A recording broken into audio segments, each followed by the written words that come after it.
আসসালামু আলাইকুম ছোট ভাই, কেমন আছো? তোমার শরীর ভালো আছে? তুমি জনগণের ভয়তে কি তোমার বাড়িতে বসে আছো? বাইরে বেরোবা না? তোমার কাছে আসছি প্রয়োজনের জন্য আসতে হলো আমার।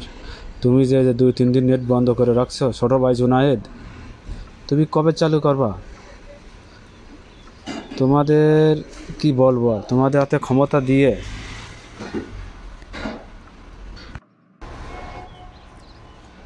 আসসালামু আলাইকুম ভাই জুনায়েদ, তোমার কাছে আমি শেষ পর্যন্ত না এসে আর পারলাম না। তুমি যে 2-3 দিন নেট বন্ধ করে রাখছো, দেশের বাইরে অনেক হাজার হাজার কোটি কোটি প্রবাসী আছে, তারা তাদের ফ্যামিলির সাথে যোগাযোগ করতে পারতেছে না। তুমি নেট বন্ধ করে রাখছো, তোমাদের সমস্যাটা কি? তোমাকে মন্ত্রীর দায়িত্ব দেশে কে? তোমার ওই আফা, তোমার ওই আফা হতে দেশ ছেড়ে ভাগছে মনে হয়। তুমি কবে ভাগবা? তোর হয়ে গেছে বেশি। আরে বড় ভাই, আপনি আসছেন, বসেন। আমাকে লজ্জা দেন না বড় ভাই। বড় ভাই, আপনি অনেক বেশি কথা বলে ফেলেছেন।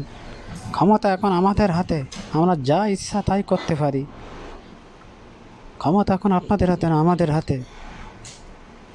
বুঝতে পেরেছেন? বেশি বাড়াবাড়ি করলে আপনাদের জেলে পুরে রাখবো।